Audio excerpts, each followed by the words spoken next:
Campus दोस्तों, आज का हमारा टॉपिक है कनेक्टिव टिश्यू। कनेक्टिव टिश्यू एक एनिमल टिश्यू का एक पार्ट है। दोस्तों, इस लेक्चर में हम कनेक्टिव टिश्यू के अलग अलग पार्ट को हम समझेंगे, अलग अलग टाइप्स को हम यहाँ पे समझेंगे और कनेक्टिव टिश्यू क्या होता है उसके बारे में भी हम अच्छे तरीके से समझेंगे। तो चलिए वीडियो लेक्चर को स्टार्ट करते हैं। एनिमल टिश्यू का सेकेंड टाइप होता है कनेक्टिव टिश्यू। तो देखिए यहाँ पे जो कनेक्टिव टिश्यू मतलब कनेक्टिव जो यहाँ पे वर्ड है वो उसका मतलब होता है कि किसी एक चीज़ को दूसरे चीज़ से जोड़ना। तब यहाँ क्या जुड़ता होगा, तो यहाँ टिश्यू को हम टिश्यू से जोड़ते हैं। ठीक है, तो यह टिश्यू शरीर के सभी अंग टिश्यू तथा अंगों को आपस में जोड़ने का काम करता है तथा डिफरेंट टाइप के मटेरियल को ट्रांसपोर्ट कराता है। ठीक है ना, डेड सेल को नष्ट करके डेड टिश्यू तथा सेल की पूर्ति करता है। मतलब जो भी हमारे शरीर में डेड सेल हो जाते हैं उसको नष्ट कर देता है और नया सेल बना के वहां पे उसकी पूर्ति करता है। इसका भी मुख्य काम क्या है कि अलग अलग शरीर के अंग को एक साथ बाइंडिंग, सपोर्टिंग तथा पैकेजिंग का है। ठीक है ना, देखिए कनेक्टिव टिश्यू को सब क्लासिफाई कर सकते हैं या यूं बोले कि हम इसको अलग अलग पार्ट में डिवाइड भी कर सकते हैं। जैसे कि फर्स्ट हम बात करते हैं ब्लड की। जो ब्लड का फंक्शन होता है वो हमारे शरीर के टेम्परेचर को मेंटेन करना तथा ट्रांसपोर्ट का होता है। सेकंड हम बात करते हैं बोन्स की। बोन्स जो होता है वो हमारे शरीर को शेप प्रोवाइड करता है। ठीक है ना, थर्ड हमारा होता है कार्टिलेज। जो कार्टिलेज का वर्क होता है किसी भी बोन्स के जो ज्वाइंट्स होते हैं वहां पे रविंग सरफेस ना प्रोवाइड करा के स्मूथ सरफेस प्रोवाइड करता है। फोर्थ हम बात करते हैं लिगामेंट की। लिगामेंट का जो वर्क होता है वो दो बोन्स को आपस में जोड़ता है। ठीक है, ये काफी फ्लेक्सिबल होता है।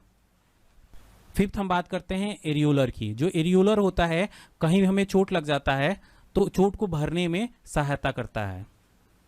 सिक्स हम बात करते हैं एडिपोज की। ये क्या करता है कि जो भी हमारा फैट होता है एक तरह से वो स्टोरेज का काम करता है, फैट को स्टोर करता है। ठीक है, तो ये सारे जो वर्क होते हैं, जी सारे टाइप्स होते हैं वो हमारे कनेक्टिव टिश्यू के होते हैं। चलिए हम एक एक करके इसको डीपली समझने की कोशिश करते हैं। ब्लड का 55% भाग प्लाज्मा होता है। यह ब्लड का नॉन लिविंग पार्ट होता है। इसका 19% भाग जो होता है जल होता है, 0.7% भाग जो होता है प्रोटीन होता है और 0.9% भाग जो होता है साल्ट होता है और 0.1% ग्लूकोज होता है। शेष पदार्थ बहुत कम मात्रा में पाए जाते हैं। अब हम बात करते हैं फंक्शन ऑफ प्लाज्मा की। तो देखिए पचे हुए भोजन एवं हार्मोन का शरीर में संवहन प्लाज्मा के द्वारा ही होता है। मतलब जो भी हम खाते हैं या फिर शरीर में जो हार्मोन्स का जो संवहन होता है वो प्लाज्मा के द्वारा ही होता है। जो हमारे बॉडी टेम्परेचर को नियंत्रित करने का काम कौन करता है? प्लाज्मा ही करता है। तथा घाव कहीं कट जाते हैं तो घाव भरने का काम कौन करता है? प्लाज्मा ही करता है। तो एक यहाँ पे बात आती है सेरम। तो सेरम क्या होता है? तो जब प्लाज्मा में से फाइब्रिनोजेन नामक प्रोटीन निकाल लिया जाता है तो शेष प्लाज्मा को हम सेरम बोलते हैं। क्या निकाल लिया जाता है? फाइब्रिनोजेन नामक प्रोटीन जब हम निकाल लेते हैं प्लाज्मा में से तो शेष जो प्लाज्मा बच जाता है ना उसको हम क्या बोलते हैं? सेरम बोलते हैं। ठीक है, अब हम पूछते हैं कि फाइब्रिनोजेनक नामक प्रोटीन क्या होता है, इसका वर्क क्या होता है? तो देखिए इसका वर्क होता है ब्लड का थक्का जमने में ये मदद करता है। क्या करता है? जो भी हमारे ब्लड में थक्का जमने का काम होता है ना वो इसमें मदद करता है।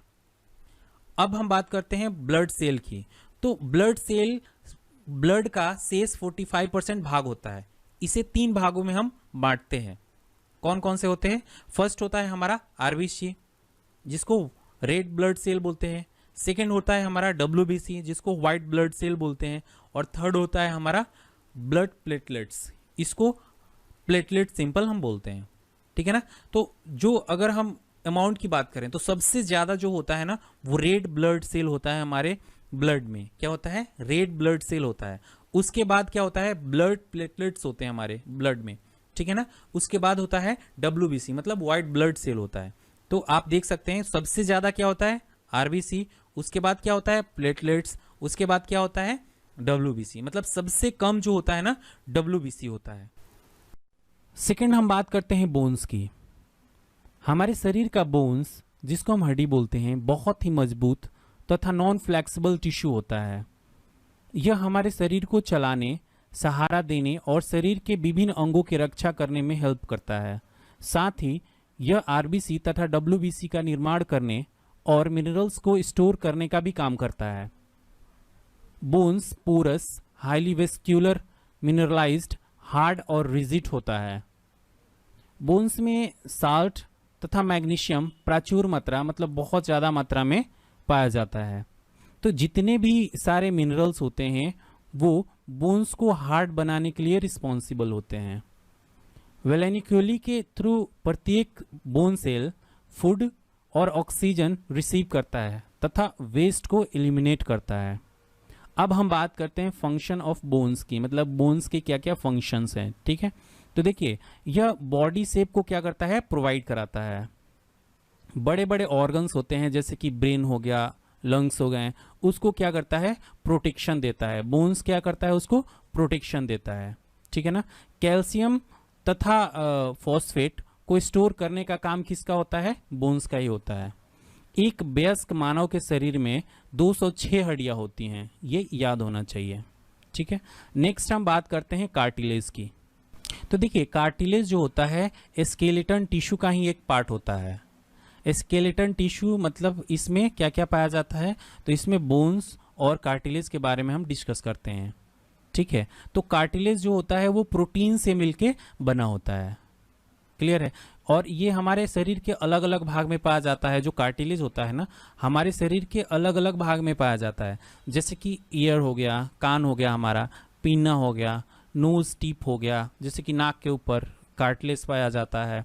या एपिग्लॉटिस हो गया।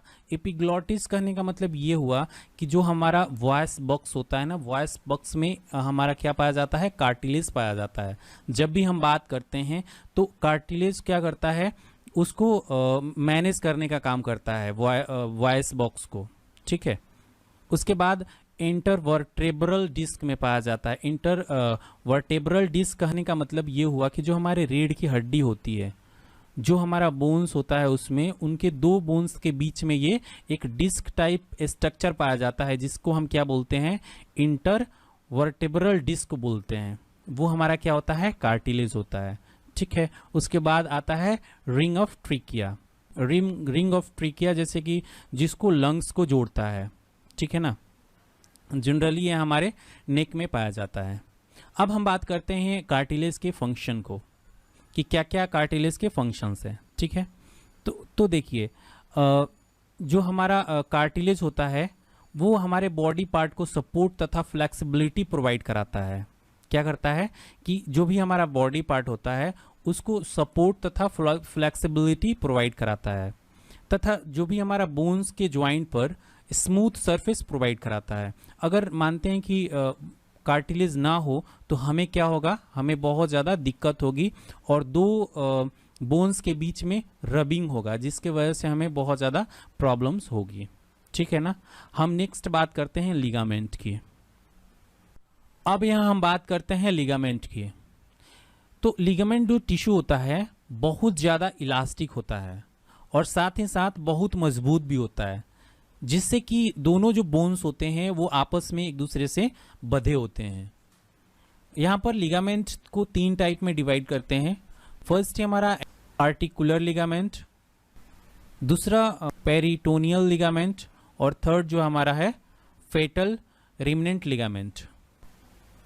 नेक्स्ट बात करते हैं एडिपोज की। एडिपोज टिश्यू फैट मॉलिक्यूल को स्टोर करता है। ठीक है ना। यह टिश्यू स्किन के नीचे इंटरनल ऑर्गन्स के बीच में, जैसे कि किडनी के चारों तरफ, तथा येलो जो बोन मैरो होता है उसमें पाया जाता है। ठीक है ना। ये जो हमारा टिश्यू होता है वो इंसुलेटर की तरह काम करता है, क्योंकि यह हीट का पुअर कंडक्टर होता है, इसलिए यह टिश्यू हीट लॉस को भी क्या कर देता है, कम कर देता है। ठीक है, तो चलिए अब हम नेक्स्ट बात करते हैं।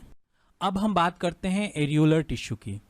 तो जैसे दोस्तों हमें नाम से ही पता चल रहा है कि यह टिश्यू लूज तथा सेलुलर कनेक्टिव टिश्यू है, और इसकी जो मैट्रिक्स है उसमें 2 प्रकार के फाइबर पाया जाता है। तो कौन कौन सा फाइबर है, तो देखिए फर्स्ट हमारा है वाइट कोलेजन फाइबर, और जो सेकेंड है जिसको सेकेंड बोलते हैं येलो प्लास्टिक फाइबर।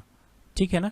यह बहुत ही सिंपल टिश्यू होता है तथा चारों तरफ फैला कनेक्टिव टिश्यू है। ठीक है, यह टिश्यू स्किन मसल्स को जोड़ता है और जो हमारे मसल्स होते हैं, ब्लड वेसल्स होते हैं और नर्व्स होते हैं, उसमें पाया जाता है। ठीक है, अब हम इसके फंक्शन के बारे में थोड़ा सा समझते हैं। तो देखिए, यह टिश्यू जो होता है ना, वो पैकिंग तथा सपोर्टिंग की तरह एक्ट करता है। ठीक है, कहीं पर हमें चोट अगर लग जाता है तो जो घाव भरने का काम बहुत तेजी से ये करता है, तथा जो बाहरी जहरीली गैस से लड़ने में भी मदद कौन करता है, एरियोलर टिश्यू का ही होता है। ठीक है, तो हमने टोटल कनेक्टिव टिश्यू को कंप्लीट कर लिया। दोस्तों, अभी तक आपने हमारे चैनल को सब्सक्राइब नहीं किया है तो प्लीज़ हमारे चैनल को सब्सक्राइब कर लीजिए और उसके साइड में एक छोटा सा बेल आइकन है, उस पर क्लिक कर लीजिए ताकि टाइम टू टाइम आपको नोटिफिकेशन मिलता रहे। हमारे वीडियो देखने के लिए थैंक यू।